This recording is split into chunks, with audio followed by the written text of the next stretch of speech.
একবারে আনসারি সাহাবীর খেজুর বাগানে বিষ্ণু ইসলাম ঢুকলেন। এক উট এসে কাটতে লাগলো বিষ্ণু ইসলামের কাছে। বিষ্ণু নবী আদর করে দিলেন। কানে কানে কি যেন বললেন। বিষ্ণু ইসলাম সাহাবাদের বললেন, তোমরা জানো সে কি বলেছে? সে বলেছে যে তার মনিব তাকে দিয়ে কাজ করায় অনেক, কিন্তু খাবার দেয় না। বিষ্ণু ইসলাম চিনতে পেরেছে, বিষ্ণু ইসলামের কাছে এসে অভিযোগ দিয়েছে। এবং তিনি যখন নবী হবেন ভাব 6 মাস আগে দিয়ে, নবী হওয়ার আগে দিয়ে কিছু কিছু ঘটনা ঘটতো। বিষ্ণু ইসলাম বলেন, আমি প্রায় যখন মক্কার উপত্যকার পাশ দিয়ে যেতাম, বিভিন্ন পাথরের মধ্যে থেকে আমি আওয়াজ শুনতাম, আসসালামু আলাইকা ইয়া রাসূলুল্লাহ। মদিনায় অবস্থানরত অবস্থায় বিষ্ণু ইসলাম বলেছেন যে এখন যদি আবার মক্কায় যেতে পারতাম, তোমাদেরকে এই পাথরটা দেখাতে পারতাম। আমি পাহাড়ের পাশ দিয়ে যখন যেতাম, পাথর থেকে আওয়াজ আসতো, আসসালামু আলাইকা ইয়া রাসূলুল্লাহ। তার মানে পাথর নবীকে চিনতো কি চিনতো না? বলেন।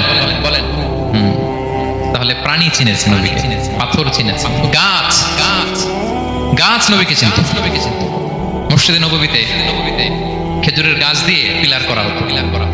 বিষ্ণু ইসলাম একটা খেজুর গাছের খেজুর গাছের পিলারের মধ্যে হেলান দিয়ে তিনি খুতবা দিতেন।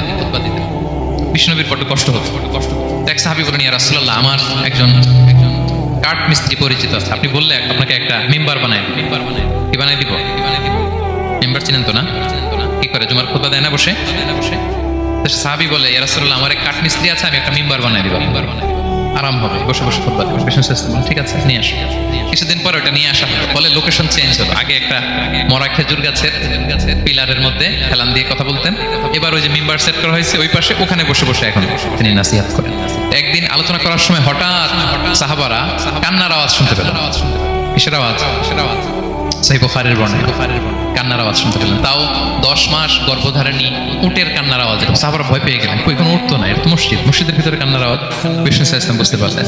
তিনি মিম্বার থেকে নেমে যে ওই যে আগে যেই মরা খেজুর গাছের পিলার মধ্যে হেলান দিয়ে ওয়াজ করতেন, ওই পিলারটারে আদর করতে আরম্ভ করতেন। বিষ্ণু ইসলাম হাত দিয়ে যখন আদর করলেন, সাকানা, তার কান্না বন্ধ হয়ে গেল।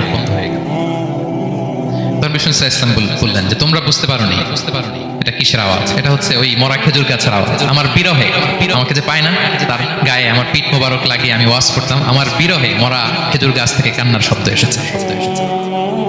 আজ ওই জায়গাটা চিহ্নিত করা আছে। এটাকে বলে মসজিদে নববীতে আল উসতুয়ানাতুল হান্নান, মানে কাঁদে এমন পিলার। সুবহানাল্লাহ বিহামদিহি। তাহলে পাথর বিষ্ণু ইসলামকে সালাম দিয়েছে, প্রাণী বিষ্ণু ইসলামের সাথে কথা বলেছে, মরা গাছ, খেজুরের গাছ বিষ্ণুবীর বিরহে কেঁদেছে।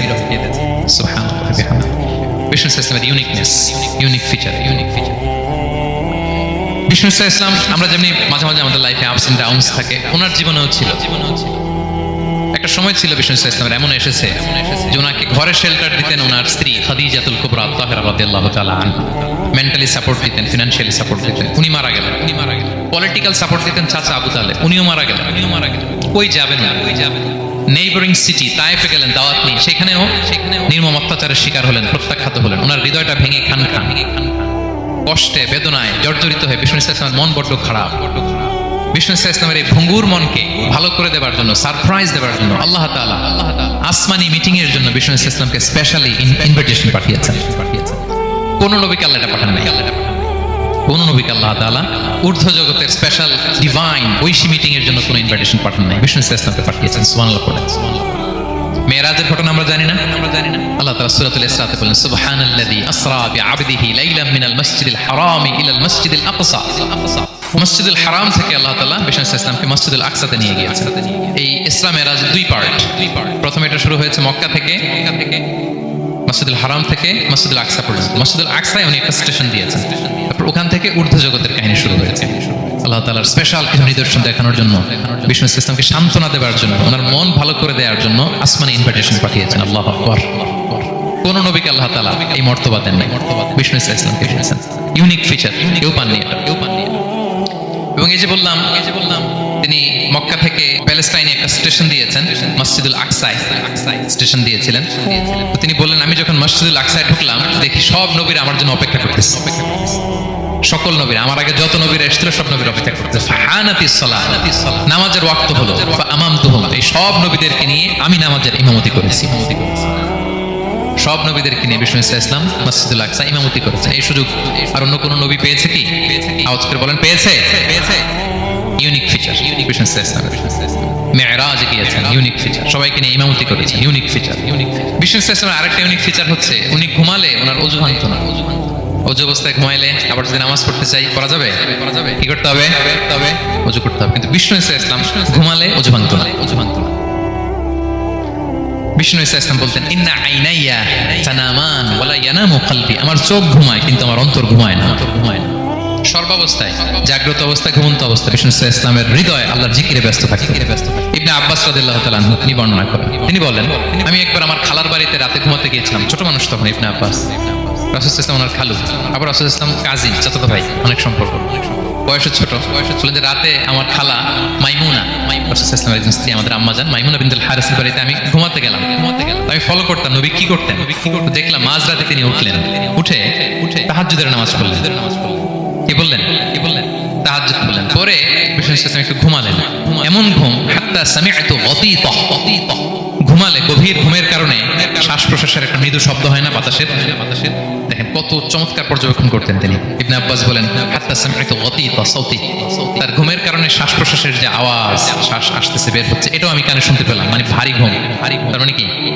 ভারী ঘুম।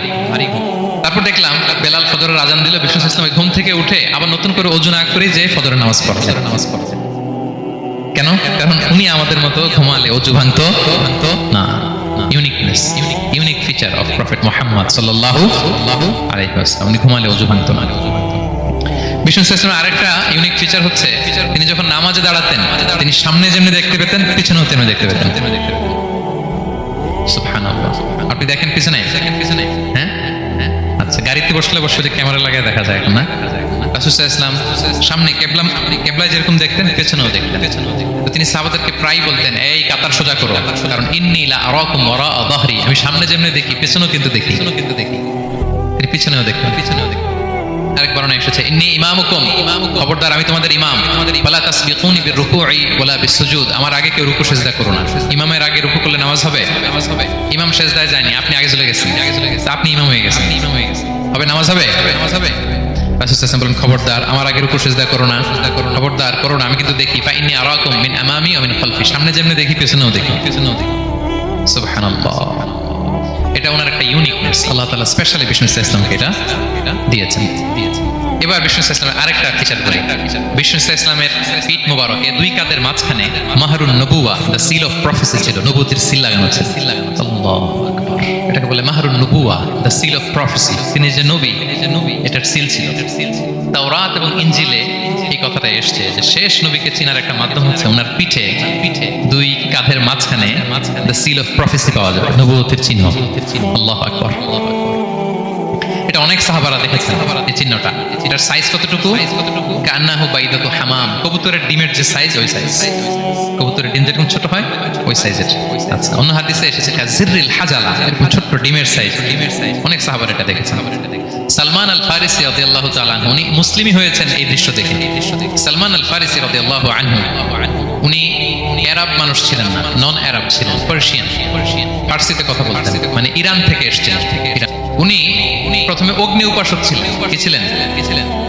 অর্থাৎ ওই যে জরাথুস্ত যারা, আগুন দেখলে এরা পূজা করে, আগুনের পূজা যারা করে, জরস্ট্রানিয়ান, এই ধর্মে বিশ্বাসী ছিলেন, আগুনের পূজা করতেন ইরানে। তিনিও আগুনের পূজা করে, তার বাবাও আগুনের পূজা করে। একদিন বাবা একটা কাজে পাঠিয়েছে, ওই কাজ করতে যেয়ে সে খ্রিস্টানদের গির্জা ক্রস করতেছে। ছোট মানুষ গির্জা ক্রস করতে যেয়ে দেখে খ্রিস্টানরা কেমন যেন আলাদা ইবাদত করে, নামাজ পড়ে। এটা দেখে খুব ভালো লাগছে, খুব ভালো লাগছে। বাড়িতে এসে বাবারে বলে, বাবা আমি দেখলাম যে খ্রিস্টানরা তাদের চার্চে গির্জায় নামাজ পড়ে, এটা তো অনেক সুন্দর, আমরা যে আগুনের সামনে যা করি এটার চেয়ে ওইটা সুন্দর। বাবা বলে, খাইছে ছেলে তো আমার শেষ হয়ে যাবে। বলছে, না না বাবা, আমরা যে আগুনের উপাসনা করি এটাই ভালো। উনি বলেন, না আমি অনেক চিন্তা করেছি, ওরা যেভাবে গডের কাছে চায় ওইটা শ্রেষ্ঠ। বাবার সাথে ছেলের সালমানের অনেক তর্ক বিতর্ক। পরে বাবা ভাবলেন যদি ওকে না আটকায় তাহলে প্রভাবিত হয়ে সে খ্রিস্টান হয়ে যেতে পারে। তো ঝগড়া তর্ক বিতর্ক শেষে তার পিতা তাকে শেকলবন্দি করলো। কি করলো? পায়ে শেকল লাগায় রাখছে। কিন্তু ছেলে তো মনে মনে খ্রিস্ট ধর্মের প্রতি আকৃষ্ট হয়ে গেছে। তো ওই খ্রিস্টানরা তার সাথে লুকিয়ে যোগাযোগ করতো। সালমান ওই খ্রিস্টানদেরকে বললো যে তোমাদের খ্রিস্টান ধর্মের উৎপত্তি কোথায়? বলে সিরিয়া। বলতেছে এখান থেকে কোনো কাফেলা সিরিয়া যাবে না? বলতেছে হ্যাঁ, মিশনারি ওয়ার্কে একটা কাফেলা আসতে যাবে। বলতেছে যেদিন যাবে আমাকে বলতে। তো যেদিন যাবে তাকে এসে বলা হয়েছে তার বাবা নাই, সে শিকল ভেঙে শিকল সহ কাফেলার সাথে যে জড়িত হয়েছে। দেখেন বিশ্বাস, আদর্শ মানুষকে কিভাবে উজ্জীবিত করে। উনি চলে গেলেন সিরিয়াতে। সিরিয়াতে যে এক পাদ্রির হাতে বায়াত হলেন। কিন্তু এই পাদ্রিটা ছিল ভণ্ড। সে খ্রিস্টানদের দান সৎকা নিয়ে গরিবদের না দিয়ে নিজেই খেয়ে ফেলতো। বেচারা পড়লো বিপদে যে হায় রে, এত সুন্দর ধর্ম রে কারাপ্টেড করতেছে সে। পরে এই পাদ্রি যখন মারা গেল, সালমান সে আরেক পাদ্রির কাছে গেল। আরেক পাদ্রির কাছে গেল। ওই পাদ্রি আবার অনেক ভালো, খুবই ইবাদত করে। তো ওই পাদ্রি কিছুদিন থাকার পরে ওই পাদ্রিও মারা গেল। ওই মারা যাওয়ার আগে সে জিজ্ঞেস করতেছিল যে পাদ্রি, এই বর্তমান পৃথিবীতে সবচেয়ে ভালো খ্রিস্টান পাদ্রি কে? বলতেছে আর কেউ নাই। যদি ভালো খ্রিস্টান পাদ্রি তোমাকে পেতে হয়, জানতে হয়, তোমাকে ইরাকের মোসেল শহরে যেতে হবে। এবার মোসেলে যে সে আরেক খ্রিস্টান পাদ্রির কাছে থাকলো। কিছুদিন পরে ওই পাদ্রিও মারা গেল। মৃত্যুর আগে তাকে জিজ্ঞেস করছিল যে পাদ্রি আপনি বলেন তো আপনার পরে শ্রেষ্ঠ পাদ্রি কে আছে পৃথিবীতে? সে বলতেছে আমার পরে শ্রেষ্ঠ কোনো পাদ্রি আর পৃথিবীতে নাই। খ্রিস্টান ধর্ম শেষ হয়ে গেছে, নাই। তবে জেনে রেখো, শেষ জামানার নবী আসার সময় ঘনিয়ে এসছে। তিনি যে এলাকায় আসবে, এলাকাটা চারদিকে পাহাড় বেষ্টিত থাকবে। চারদিকে থাকবে পাহাড়, খেজুরের বাগান, মরুদ্যান। তাকে চেনার আলামত আছে। কি আছে? আলামত আছে। এক নম্বর আলামত হচ্ছে ওই শেষ নবীকে দানের খাবার দিলে তিনি খায় না। কিন্তু উপহার দিলে সে নেয়, খায়। আর তার পিঠে দুই কাঁধের মাঝখানে একটা নবুয়তির মোহর আছে। যদি পারো তার কাছে যে বায়াত। সালমান আল ফারিসি পাগল হয়ে গেছে ওনার সন্ধান পাওয়ার জন্য। কিভাবে যাবে? তো উনি কিছু ছাগল পালতেন। একটা কাফেলা তিনি পেলেন, যে কাফেলা আরব কাফেলা, বনু কালবের কাফেলা আরব দেশে যাচ্ছে। তাদের সাথে তিনি চুক্তি করলেন যে আমার যত ছাগল আছে এই ছাগলগুলো তোমাদের দিয়ে দিব, তোমরা কি ওই এলাকায় আমাকে পৌঁছে দিবা? তারা বললেন হ্যাঁ পৌঁছে দিব। সব ছাগল দিয়ে দিলেন, রওনা হইলেন ওই এলাকায়। মাঝপথে তারা তার সাথে জুলুম করলো, অন্যায় আচরণ করলো। তাকে দাস হিসেবে বিক্রি করে দিল ইহুদিদের কাছে। ওয়াদি আল কুরা নামে একটা জায়গা আছে, ওখানকার এক ইহুদির কাছে বিক্রি করে দিল। সে ইহুদির কাছে দাস হিসেবে থাকতে আরম্ভ করল। অনেকদিন পরে মদিনার পূর্ব নাম কি দেখি কে বলতে পারে? হ্যাঁ মাশাআল্লাহ, তো মদিনার পূর্ব নাম হচ্ছে ইয়াসরিব। তো ইয়াসরিবের এক ইহুদি, বনু কুরাইজার ইহুদি, সে আসছে ওয়াদি আল কুরাতে তার কাজিনের কাছে। এসে দেখে নতুন এক দাস পাইছে, বলছে আমি কিনবো। তুমি কিনতে চাও? তার কাছে বিক্রি করে দিল। তখন ইয়াসরিবের ওই ইহুদি বনু কুরাইজার সালমান আল ফারিসিকে নিয়ে ইয়াসরিবে চলে গেল। সুবহানাল্লাহ। মদিনার আগের নাম কি? বিষ্ণু ইসলাম মক্কা থেকে হিজরত করে কিছুদিন পরে কই যাবেন? সত্যের অনুসন্ধানে যদি আপনি হন, সত্য আপনি পাবেনই। সত্যের কাছে আপনি পৌঁছাবেন, এতে কোনো সন্দেহ নাই। দেখেন বিষ্ণু ইসলাম ওই এলাকায় আসবেন, আসার আগে আল্লাহ তাআলা সালমানকে নিয়ে ওখানে পৌঁছায় দিয়েছেন। তিনি ওখানে থাকলেন, দীর্ঘদিন থাকলেন। খেজুর বাগানে তিনি কাজ করেন আর অপেক্ষা করেন যে কবে বিষ্ণু ইসলাম আসবে। একদিন তিনি খেজুর গাছের উপরে কাজ করতেছেন, হঠাৎ ইহুদিরা বলাবলি করতেছে আজকে ওই মক্কা থেকে কোন এক লোক নাকি আসছে কোবাপল্লীতে, সবাই বলে সে নাকি নবী। সবাই বলে সে নাকি। এই কথা শুনে উনি খুশিতে ওই খেজুর গাছ থেকে ধপাস করে নিচে পড়ছে। নিচে পড়ে মালিককে বলতেছে কে আসছে। এই কথা শুনে মালিক রেগে মেগে তাকে মারতে আরম্ভ করলো যে তোমার জেনে কি লাভ, যাও এখান থেকে। তার মানে সুবহানাল্লাহ, সালমান আল ফারিসি তিনি জেনে গেলেন যে বিষ্ণু ইসলামের আগমন ঘটেছে। আপনারা জানেন যে হিজরতের যে রুটটা, বিষ্ণু ইসলাম সরাসরি ইয়াসরিবে বা মদিনায় না ঢুকে প্রথমে কুবাতে ঢুকেছিলেন। কুবাপল্লীতে কিছুদিন ছিলেন, মসজিদে কুবা নির্মাণ করেছেন। তো তিনি তো সত্যের সন্ধানী হয়ে পাগল, আল্লাহর কাছে সবসময় দোয়া করতেন আল্লাহ সেই আখির জামানার নবীর সন্ধান যেন আমি পাই। সালমান আল ফারিসি রাদিয়াল্লাহু তাআলা আনহু ওই যে তার পাদ্রীর শিখিয়ে দেয়া যে আলামত তিনি দেখলেন, ঠিকই তো ইয়াসরিবের দুই দিকে হাররা আছে, মানে পাহাড় বেষ্টিত, আবার খেজুরের বাগান আছে। এবার তিনটা যে আলামত দিয়েছিল ওই আলামত চেক করার জন্য কিছু খেজুর নিয়ে কুবায় চলে গেলেন। কুবায় যেয়ে দেখেন বিষ্ণু ইসলাম সাহাবাদের নিয়ে বসা।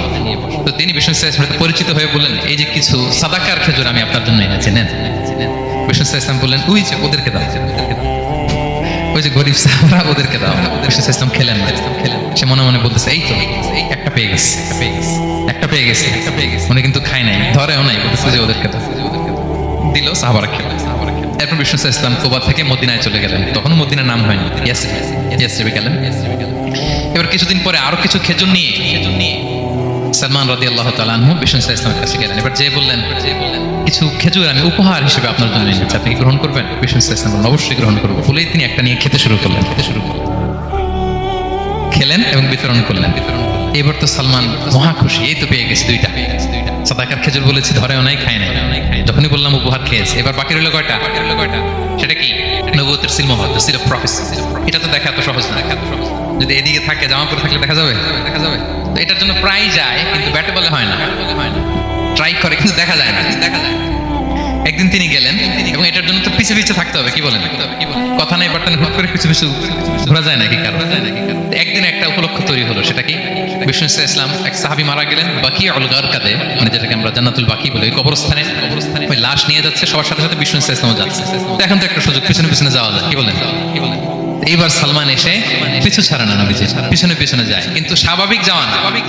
একটা আছে সিম্পলি হাঁটা, এরকম না, একবার এদিকে যায়, একবার ওদিকে যায়, একবার এদিকে যায়। আর সাহাবারা মনে মনে ভাবে ঘটনা কি, এরকম করে কেন লোকটা? কিন্তু বিষ্ণু ইসলাম তো জানেন কেন এরকম করতেছে, ঠিক কিনা বলেন? বিষ্ণু ইসলাম সেদিন দুইটা চাদর পরেছিলেন, একটা নিচে আর একটা উপরে। নিচে লুঙ্গি আর একটা চাদরটা দিকে আটকেছেন। বিষ্ণু ইসলাম ইচ্ছে করে পিঠের চাদরটা একটু নিচের দিকে নামালেন, যাতে করে সে যেটা খুঁজতেছে ওটা দেখে ফেলে। বিষ্ণু ইসলাম চাদরটাকে একটু করে নিচে নামালেন, নামানোর সাথে সাথে তিনি দেখলেন দ্য সিল অফ প্রফেসি, মাহরুন নবুয়া। দেখার সাথে সাথে সালমান আল ফারিসি চিৎকার দিয়ে বিষ্ণু নবীকে জড়িয়ে ধরলেন, এবং ওই জায়গাটাতে দুই ঠোঁট দিয়ে চুমু খেলেন, কাঁদতে শুরু করলেন। বিষ্ণু ইসলাম বললেন, কেন কাঁদো তুমি? এতক্ষণ আমি আপনাদেরকে যা শোনালাম, সালমান পুরো ঘটনাটা বিষ্ণু ইসলামের কাছে বর্ণনা করলেন। বললেন, ইয়া রাসূলুল্লাহ, এই জন্য কাঁদি, আমি ছিলাম অগ্নি উপাসক, সত্যের সন্ধানে আমি খ্রিস্ট ধর্ম গ্রহণ করেছি। 3 খ্রিস্টান পাদ্রী শেষ করে সর্বশেষ যে ভালো পাদ্রীটা, উনি বলছে যে উনি মরার পরে আর কেউ ভালো পাদ্রী নাই, আখির জামার পয়গম্বর আগমনের সময় এসেছে। পাহাড়ি এলাকা, চারদিকে খেজুর বাগান, এরকম জায়গায় উনি আসবে। আর 3টা সাইন বলেছে, উনি সাদাকা খায় না, উপহার নেয়, খায়, আর তার পিছনে থাকবে মাহরুন নবুয়া, নবুয়তি সিল। বিষ্ণু ইসলাম খুশি হলেন, তাকে শাহাদা পড়ালেন এবং বললেন যে তোমার এই দাসত্ব থেকে মুক্তির জন্য কি লাগবে? সে বলে যে আমার চুক্তি হয়েছে 300 খেজুর গাছ লাগবে। কয়শো? বিষ্ণু ইসলাম বললেন, কে আছো তোমাদের ভাইকে সাহায্য করবা? কেউ 20টা, কেউ 30টা, কেউ 40টা। সব সাহাবারা ডোনেট করে 300 খেজুর দিয়ে দিলেন। খেজুরের গাছ হয়ে গেল। আর 40 গ্রাম স্বর্ণ, এটাও দিতে হবে। তো কোনো এক যুদ্ধে বিষ্ণু ইসলাম একটা ছোট্ট স্বর্ণের টুকরে পেয়েছিলেন, বললেন যাও এটা নিয়ে ওজন দাও, ওজন দিলে দেখবা হয়ে গেছে। ওইটা নিয়ে ওজন দেয়া হলো, দেখা গেল মুহূর্তে একেবারে সমানে সমানে 40 গ্রাম হয়ে গেছে। সালমান আল ফারিসি রাদিয়াল্লাহু তাআলা, তারপর থেকে মৃত্যুর আগ পর্যন্ত বিষ্ণু ইসলামের সাথে ছিলেন, সবগুলো যুদ্ধে অংশগ্রহণ করেছেন। 5ম হিজরিতে ওই যে পরীক্ষা খননের কথা আমরা জানি না, দ্য ব্যাটল অফ ট্রেন্চ, এই বুদ্ধিটা আসছিল সালমান রাদিয়াল্লাহু তাআলার মাথা থেকে। এটা হচ্ছে ওনার ব্রেন চাইল্ড, কারণ আরব দেশে এরকম পরীক্ষা খনন করার ট্রেডিশনই ছিল না। উনি তো আরব দেশে আসছে, পারস্য থেকে। ওনার এই বুদ্ধি পরামর্শ নিয়ে বিষ্ণু ইসলাম 5ম হিজরিতে পুরো মদিনার চারদিকে খনন করে এই পরীক্ষা করেছিলেন। সুবহানাল্লাহ পড়েন। তাহলে প্রিয় সুধী, মাহরুন নবুয়া বিষ্ণু ইসলামের একটা ইউনিকনেস, অন্য কোনো নবীর ছিল না। বিষ্ণু ইসলামের ছিল কাযিরিল হাজালা, কবুতরের ডিমের মতো, পিঠের মতো। বিষ্ণু ইসলাম ইন্তেকালের আগে ওনাকে অপশন দেওয়া হয়েছে, নবী আপনি চাইলে থেকে যেতে পারেন আজীবন, আর চাইলে আমার কাছে চলে আসতে পারেন। You have option. Bishnu Islam তার রবের সাথে সাক্ষাৎকে চুজ করেছেন, এবং ইন্তেকালের আগে তিনি পড়েছিলেন, আল্লাহুম্মা গফিরলি ওয়ারহামনি ওয়ালহিকনি বির-রফিকিল আ'লা। আল্লাহ আপনি আমাকে ক্ষমা করুন, আল্লাহ আপনি আমার প্রতি রহম করুন, আল্লাহ আমি আপনার সান্নিধ্যে যেতে চাই, পৃথিবীতে থাকতে চাই না। সুবহানাল্লাহ। অপশন দেওয়া হয়েছে, আপনার অপশন দেওয়া হবে? হ্যাঁ, চাইলে আজীবন থাকেন। আমরা অপশন পেলে তো বলতাম, আল্লাহ যা হয়েছে এখানেই থাকতে চাই। কি বলেন? বিষ্ণু ইসলাম বলেছেন, ইলা রফিকিল আ'লা, আল্লাহ আমি আপনার সান্নিধ্যে যেতে চাই। বিষ্ণু ইসলাম ইন্তেকাল করলেন, এবং উম্মার জন্য এটা সবচেয়ে বড় ফিতনা এবং পরীক্ষা ছিল। এর চেয়ে বড় কষ্টদায়ক বিষয় ছিল না উম্মার জন্য বিষ্ণু ইসলামের ইন্তেকাল। তিনি যখন ইন্তেকাল করলেন, সাহাবারা পাগলের মতো হয়ে, ওমরে ফারুক উনি বিশ্বাসই করেন না, উনি আমার নবী মরতে পারে এটা উনি ভাবতেই পারেন। উনি নাঙ্গা তলোয়ার বের করে বলতে আরম্ভ করলেন, যে বলবে মুহাম্মদ মারা গিয়েছেন তার গর্দান উড়িয়ে ফেলবে। পরিস্থিতি অত্যন্ত ভয়ঙ্কর। আবু বকর রাদিয়াল্লাহু তাআলা আনহু তিনি আয়াত তেলাওয়াত করলেন, ওমা মুহাম্মাদুন ইল্লা রাসূল ক্বাদ খালাত মিন ক্বাবলিহির রুসুল। মুহাম্মদ রাসূল ছাড়া কিছু নন, তার আগে অনেক রাসূল এভাবে চলে গেছে। তিনি যদি মারা যায় বা শহীদ হয়, তোমরা কি আবার আগের কুফরিতে ফিরে যাবে? এই আয়াত যখন তেলাওয়াত করলেন, ওমর ফারুক হাঁটু গেড়ে বসলেন। তিনি বললেন, এই আয়াত তো আমি আগেও জানতাম, অনেক তেলাওয়াত করেছি, কিন্তু আমার মনে হলো এই মাত্র আয়াতটা নতুন করে শুনলাম, এই মাত্রই বোধহয় কোরআনের এই আয়াতটা নাজিল হয়েছে। সাকিফায়ে বনু সাঈদার মধ্যে সবাই বসে আবু বকর রাদিয়াল্লাহু তাআলা আনহুকে খলিফা হিসেবে নির্বাচিত করা। বিষ্ণু ইসলামের ইন্তেকাল শেষ, গোসল দেয়া শেষ। আমরা যেমনি মারা গেলে আমাদের জামা খুলে কোনো একটা জামা পরিয়ে গোসল দেয়া হয়, বিষ্ণু ইসলামের ক্ষেত্রে এটা হয়নি। ওনার গায়ের জামা খোলা হয়নি, যেই জামাটা ছিল ওই জামাটার উপরই গোসল দেয়া হয়েছে, ওনার ইউনিকনেস। এবং বিষ্ণু ইসলামের জানাজার নামাজে কেউ ইমামতি করেনি। কে হবেন ইমাম? উনি তো ইমাম, গোটা বিশ্বের ইমাম। ঠিক কিনা বলেন? কে হবে ওনার জানাজার ইমাম? কেউ না। সাহাবারা ডিসাইড করলেন কেউ ইমামতি করবে না। 5-7 জন করে দরজা দিয়ে, এই দরজা দিয়ে ঢুকে নিজেরা জানাজার নামাজ পড়ে ওদিক দিয়ে বেরোয়। এইভাবে পুরা উম্মাহ, সব সাহাবারা নিজেরা জানাজার নামাজ পড়েছে। এবং নবীদের বৈশিষ্ট্য হচ্ছে নবীরা যেখানে মারা যায় ওখানেই কবর দিতে হয়। জানেন এটা? বিষ্ণু ইসলাম মারা গিয়েছেন আম্মা জান আয়েশা রাদিয়াল্লাহু তাআলার ঘরে, বলে ওখানেই বিষ্ণু ইসলামের কবর হয়েছে, ওখানেই কবর।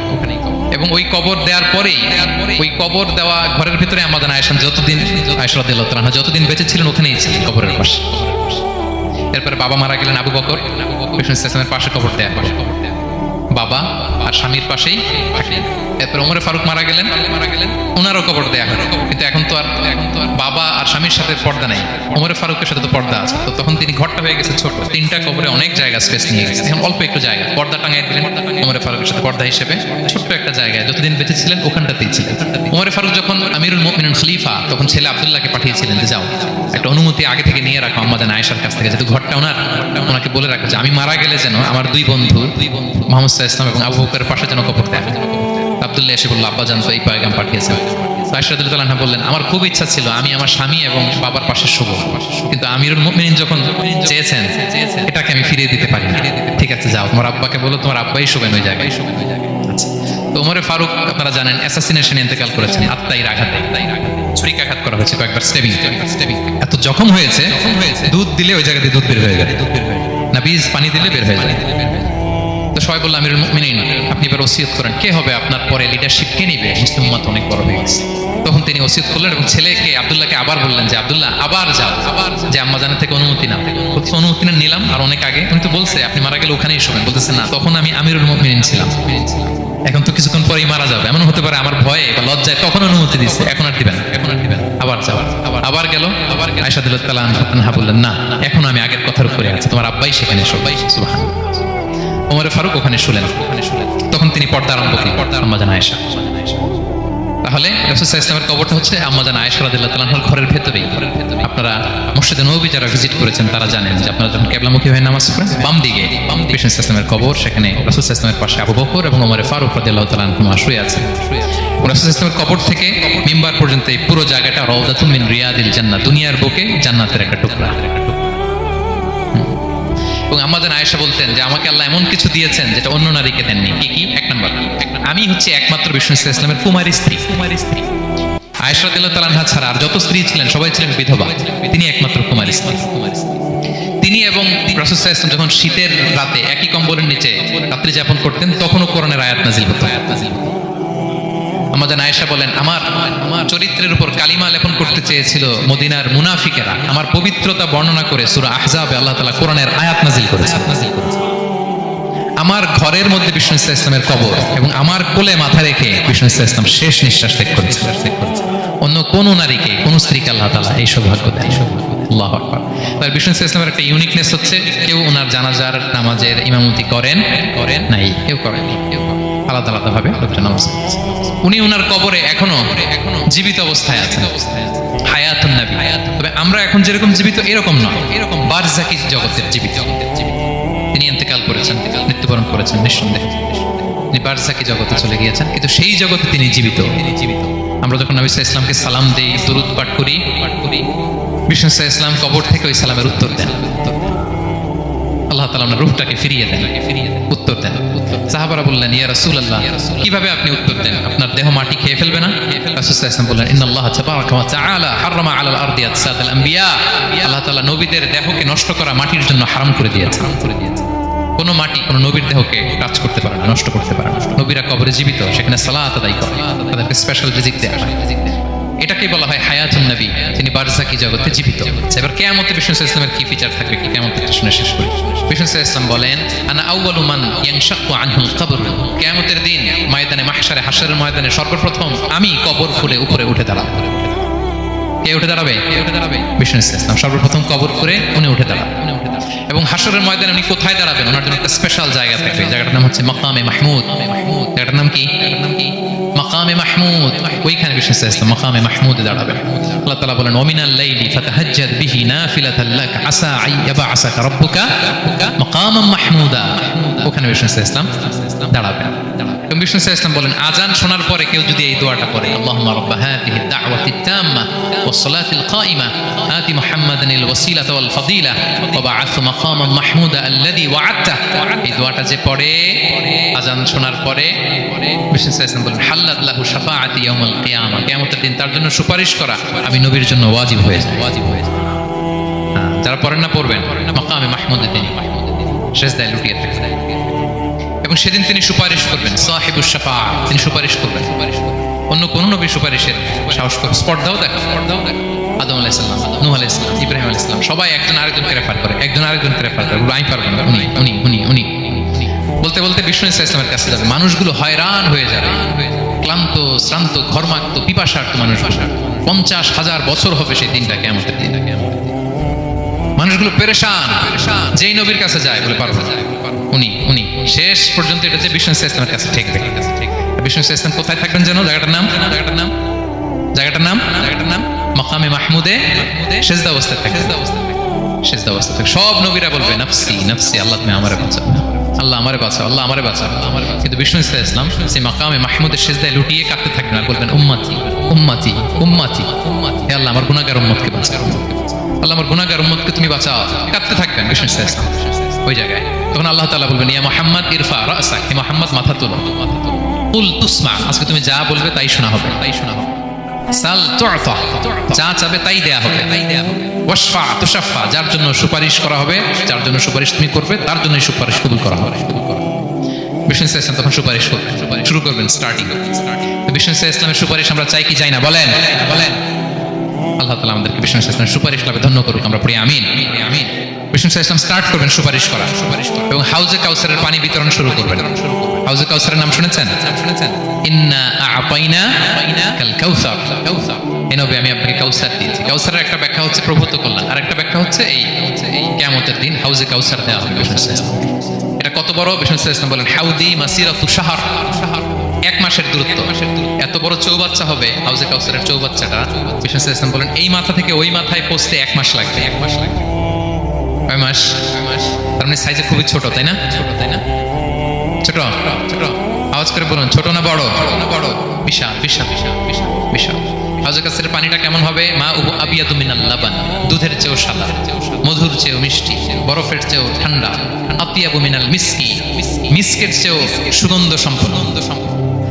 কিজানুহু কানুজুমিস সামা, আকাশের তারা যত বেশি, হাউজে কাউসারের যে পান পেয়ালা থাকবে আশেপাশে পেয়ালাগুলোর সংখ্যা আকাশের তারার চাইতেও বেশি। বিষ্ণু ইসলাম হাউজে কাউসারের পানি বিতরণ করবেন। সবাই বিশ্বাসী উম্মতেরা সেটা পান করবে, আর একবার যে পান করবে চিরকালের জন্য গলা থেকে তৃষ্ণা মিটে যাবে। একদল এসে বলবে ইয়া রাসূলুল্লাহ আমাদেরকে দেন, আমাদেরকে দেন। তখন ফেরেশতারা বলবে ইয়া রাসূলুল্লাহ এদেরকে দিবেন না, কারণ ফাইন্নাকা লা তাদরি মা আহদাসু বা'দাক, আপনি জানেন না তারা আপনার পরে আপনার দিনকে বিকৃত করেছে। কি করেছে?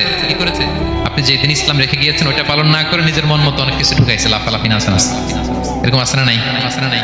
মন মতো বানাই নিচ্ছে। হে নবী আপনার পরে মন মতো তারা ইসলাম পালন করেছে, বিকৃত করেছে, আপনি তাদেরকে দিবেন না। ইসলাম দিতে যাবেন, যখন এটা শুনবেন বলবেন সুহকান সুহকান লিমান গায়্যারা বা'দি, দূর হও দূর হও দূর হও, যারা আমার পরে আমার রেখে যাও দিন ইসলামকে বিকৃত করেছো তাদের জন্য হাউজে কাউসারের পানি নাও, দূর হও। ফিহি আবারিকুল যাহাবি ওয়াল ফিদ্দা, এই পান পেয়ালাগুলো এগুলো made of silver and gold, সোনা রূপা দিয়ে তৈরি। সুবহানাল্লাহ বলেন। আমরা যেন বিষ্ণু ইসলামের হাত থেকে নেয়া সে হাউজে কাউসারের পানি খেয়ে সেদিন আমাদের তৃষ্ণা নিবারণ করতে পারি। প্রিয় ভাইয়েরা, সর্বশেষ বিষ্ণু ইসলামের সর্বশেষ যে ফিচার সেটা হচ্ছে বিষ্ণু ইসলাম বলেন আনা আউয়ালু কারিই বাবিল জান্নাহ, I am the first one who knock the door of paradise. আমি হচ্ছি ওই ব্যক্তি যে সর্বপ্রথম আল্লাহর জান্নাতের দরজায় যে নক করবে। বিচার শেষে সর্বপ্রথম জান্নাতের দরজায় নক করবে কে? বিষ্ণু ইসলাম। তখন জান্নাতের দরজার রক্ষী ফেরেশতার নাম খাজেন। কি নাম? সে বলবে মানিল কারি, who is knocking the door? তখন বিষ্ণু ইসলাম বলবেন আনা মুহাম্মদ রাসূলুল্লাহ, আমি মুহাম্মদ রাসূলুল্লাহ বলছি, তখন খাজেন বলবে আহলান ওয়া সাহলান, আপনার জন্যই আমি অপেক্ষা করতেছি। আল্লাহ বলে দিয়েছেন আপনার আগে কারো জন্য যেন জান্নাতের দরজা খোলা না হয়। বিষ্ণু ইসলাম তার বিশাল উম্মতে মুহাম্মাদীকে নিয়ে জান্নাতের ভেতরে প্রবেশ করবেন। আমরাও যেন সেই সৌভাগ্যবান কাফেলার ভিতরে থাকতে পারি। আমরাও যেন বিষ্ণু ইসলামের সেই বিশাল কাফেলা একসাথে থেকে আমাদের পেয়ারা হাবিবের সাথে আমরা জান্নাতে ঢুকতে পারি। আমরা সবাই পড়ি আমিন আমিন। প্রিয় ভাই, বিষ্ণু ইসলাম সবাইকে নিয়ে জান্নাতে ঢুকবেন। তাহলে এই যে 20টা পয়েন্ট আপনাদের সাথে শেয়ার করেছি, এগুলো হচ্ছে distinctive characteristics of prophet Muhammad সাল্লাল্লাহু আলাইহি ওয়াসাল্লাম। এটা অন্য কাউকে বিষ্ণু ইসলাম ছাড়া আল্লাহ তাআলা কাউকে আর এগুলো দেন। তাহলে এগুলো থেকে আমাদের কি শিক্ষা? কয়েকটা লেসন শেয়ার করে আমরা শেষ করে দেব ইনশাআল্লাহ। এক নাম্বার লেসন হচ্ছে প্রিয় ভাই, বিষ্ণু ইসলামের এই ইউনিক ফিচার গুলো শুনে আমরা কি বুঝলাম, কি জানলাম, সেটা হচ্ছে প্রথম লেসন হচ্ছে আমাদের এই যে আপনারা অনেকে দেখলাম যে শুনে অবাক হচ্ছেন এবং অনেকে বলতেছেন যে এই প্রথম শুনলাম এটা। তার মানে অনেক কিছু আমরা জানি, কিন্তু বিষ্ণু ইসলামের জীবনের ব্যাপারে অনেক কিছু আমরা জানি না। আমরা কেউ শেক্সপিয়ার পড়েছি, কার্ল মার্কস পড়েছি, রবীন্দ্রনাথ পড়েছি, ঠিক বঙ্কিমচন্দ্র চট্টোপাধ্যায় পড়েছি, শরৎচন্দ্র পড়েছি, হুমায়ুন আহমেদ পড়েছি, হ্যারি পটার পড়েছি, কেউ কত কি যে উপন্যাস গল্প বাকি নাই আমাদের, সব পড়েছি, কিন্তু বিষ্ণু ইসলামের একটা সিরাত উল্টে দেখা হয়নি। এরকম আছে না নাই? অনেক পড়েছি কিন্তু বিষ্ণু ইসলামের সিরাত পড়ি নাই, তার মানে কিছুই পড়ি নাই। প্রথম লেসন হচ্ছে একবার হলেও জীবনে আমাদের বিষ্ণু ইসলামের সিরাতটা পড়ে দেখা উচিত। আগামী বছরের রবিউল আউয়াল আসার আগে আমরা একটা ভালো সিরাত গ্রন্থ শুরু থেকে শেষ পর্যন্ত পড়ব। তাহলে রাসূল ইসলামের সিরাত যেন আমরা পড়ি প্রিয় ভাই। এক নম্বর লেসন। যারা পড়েছেন তারা আবার নতুন করে পড়বেন, নতুন করে রিভাইজ দিবেন। কি বলেন? দুই নম্বর লেসন হচ্ছে কেন আমরা পড়ব? রাসূল ইসলামের জীবনী পড়ার মধ্য দিয়ে প্রিয় নবীজির প্রতি আমাদের ভালোবাসা বৃদ্ধি পায়। এই যে আজকে এটা শুনে আপনাদের প্রিয় নবী ইসলামের প্রতি আকর্ষণ, ভালোবাসা বৃদ্ধি পেয়েছে না? বলেন পেয়েছে। সিরাত যখন আপনি পড়বেন আপনি অবাক হবেন, এত চমৎকার জীবনে ছিল আমার প্রিয় নবীজি, ওনার প্রতি ভালোবাসা বৃদ্ধি পাবে। আর নবীর প্রতি ভালোবাসার দরকার আছে না নাই? বলেন হুব্বুহু আল ঈমান। নবীর প্রতি ভালোবাসা এটা ঈমানের অংশ বা অঙ্গ না, নবীর ভালোবাসাই হচ্ছে ঈমান। নবীর ভালোবাসাটাই কি? ঈমান। আপনার নবীর ভালোবাসা নাই তো আপনার ঈমানই নাই। বিষ্ণু বলেন লা ইউমিনু আহাদুকুম হাত্তা আকুনা আহাব্বা ইলাইহি মিন ওয়ালাদিহি ওয়া ওয়ালিদিহি ওয়ান নাসি আজমাইন। বিষ্ণু বলেন সে প্রকৃত মুমিনই হতে পারবে না যতক্ষণ না সে তার সন্তানের চেয়ে, তার পিতার চেয়ে, দুনিয়ার সবকিছুর চাইতে আমি নবীকে যদি বেশি প্রায়োরিটি না, আমি নবীকে যদি সবচেয়ে বেশি ভালো না বাসে, সে মুমিনই হতে পারবে। তাহলে আমাদের হৃদয় সবচেয়ে বেশি থাকতে হবে বিশ্ব নবীর ভালোবাসা, ঠিক কিনা বলেন? এই যে আমরা মুম্বাইতে ভারতের কারা কারা বিশ্ব নবীর নামে কটূক্তি করেছে, 12,000 নবী প্রেমিক মার্চ টু মুম্বাই ঘোষণা দিয়েছে, ঠিক কিনা বলেন? এটা হচ্ছে নবীর প্রতি ভালোবাসা, এটাই ঈমান। বিষ্ণু ইসলাম যখন এই হাদিস বললেন যে সবচেয়ে যদি আমাকে কেউ ভালো না বাসে সে মুমিন নয়, ওমর ফারুক অবাক হয়ে গেলেন। উনি কিছুক্ষণ আগে বলতেছিলেন যে রাসূলুল্লাহ আমি আপনাকে সবচেয়ে বেশি ভালোবাসি, তবে ইল্লা নাফসি, আমার নিজের আত্মাটারে আমি এর চেয়ে বেশি ভালোবাসি, সবচেয়ে বেশি ভালোবাসি আমার আত্মাটারে, এরপরে ভালোবাসি আপনাকে। রাসূল ইসলাম বললেন লা ইয়া উমর, তোমার ঈমান এখনো পূর্ণ হয়নি। ওমর ফারুক অবাক হলেন, শকড।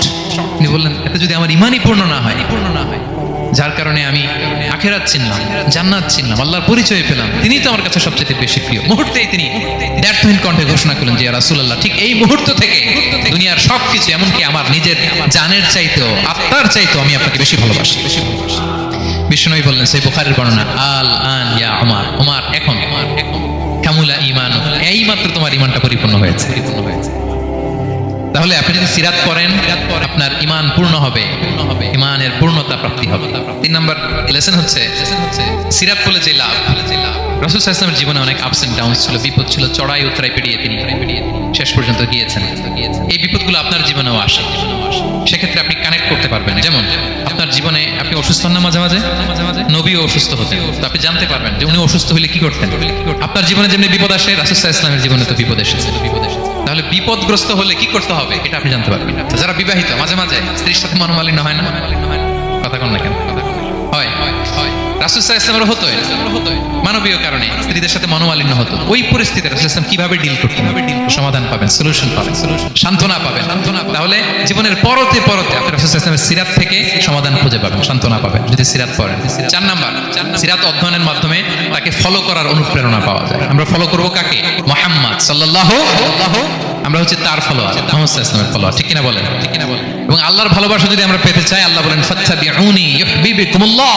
যদি আল্লাহর ভালোবাসা চাও, নবী সাল্লাল্লাহু আলাইহি ওয়াসাল্লামের অনুসরণ করো, এটা আবশ্যক, করতেই হবে। তাহলে সিরাত যদি আমরা পাঠ করি, তার বিষ্ণু সাল্লাল্লাহু আলাইহি ওয়াসাল্লামকে অনুসরণ করার প্রেরণা আমাদের মধ্যে আসবে। সব শেষ কথা হচ্ছে তার প্রতি ভালোবাসার নমুনা হিসেবে আমরা যেন তার প্রতি বেশি বেশি দুরূদ শরীফ পড়ি। আল্লাহুম্মা সাল্লি ওয়া সাল্লিম ওয়া বারিক আলাইহি সাল্লাল্লাহু আলাইহি ওয়া সাল্লাম। আল্লাহুম্মা সাল্লি আলা মুহাম্মাদ ওয়া আলা আলি মুহাম্মাদ كما صليت على إبراهيم وعلى آل إبراهيم إنك حميد مجيد. اللهم بارك على محمد وعلى آل محمد كما باركت على إبراهيم وعلى آل إبراهيم إنك حميد مجيد. পারেন না এগুলো আপনারা? যে যেটা পারেন বেশি বেশি দুরূদ পড়বেন। দুরূদ এটা এমন ইবাদত, এই ইবাদত আল্লাহ নিজেও করে, ফেরেশতাদেরও করতে বলে, আমাদেরও করতে বলে। ইন্নাল্লাহা ওয়া মালাইকাতাহু ইউসাল্লুনা আলান নবী। আল্লাহ এবং ফেরেশতা ওনারাও রাসূল সাল্লাল্লাহু আলাইহি ওয়াসাল্লামের উপর দুরূদ পাঠায়। হে বিশ্বাসীরা, ইয়া আইয়ুহাল্লাযীনা আমানু সাল্লু আলাইহি ওয়া সাল্লিমু তাসলিমা। আল্লাহুম্মা সাল্লি ওয়া সাল্লিম ওয়া বারিক আলাইহি। রাসূল সাল্লাল্লাহু আলাইহি ওয়াসাল্লামের উপর বেশি বেশি দুরূদ পাঠ করতে হবে। একবার যে দুরূদ পড়ে আল্লাহ বলে তার উপর আমি 10টা রহমত নাযিল করব। বিশেষ করে জুমার দিনে রাসূল সাল্লাল্লাহু আলাইহি ওয়াসাল্লামের প্রতি আমরা যেন বেশি বেশি দুরূদ পড়ি। কোন দিনে? মনে থাকবে? জুমার দিনে এক সুন্নাত হচ্ছে সূরা কাহফ তেলাওয়াত করা, আর একটা সুন্নাত হচ্ছে বেশি বেশি রাসূল সাল্লাল্লাহু আলাইহি ওয়াসাল্লামের উপর কি পড়া? দুরূদ পাঠ করা। মনে থাকবে তো? তাহলে প্রিয় ভাইরা, আসুন আমরা প্রতিজ্ঞা করি, আমরা বিষ্ণু সাল্লাল্লাহু আলাইহি ওয়াসাল্লামের একটা ভালো সিরাত গ্রন্থ শুরু থেকে শেষ পর্যন্ত আগামী রবিউল আউয়াল মাস আসার আগে আমরা পড়ব। জীবনের প্রতিটি ক্ষেত্রে নবী সাল্লাল্লাহু আলাইহি ওয়াসাল্লামের অনুসরণ করব। হ্যাঁ, পারা যাবে? ফ্যামিলিতে, সমাজে, রাজনৈতিক ময়দানে, সব জায়গায় বিষ্ণু সাল্লাল্লাহু আলাইহি ওয়াসাল্লামের অনুসরণের দরকার আছে না নাই? তাকেই অনুসরণ করতে হবে। মুক্তি পেতে চাইলে তাকেই অনুসরণ করতে হবে। আসুন জীবনের প্রতিটি অঙ্গনে আমরা যেন শুধু তাকেই অনুসরণ করি, কারণ তাকে অনুসরণ করার মধ্যেই রয়েছে আমাদের জীবনের আলোকস্নাত মুক্তি। আল্লাহ তাআলা আমাদের সবাইকে কথাগুলো বোঝার ও আমল করার তৌফিক দান করুন।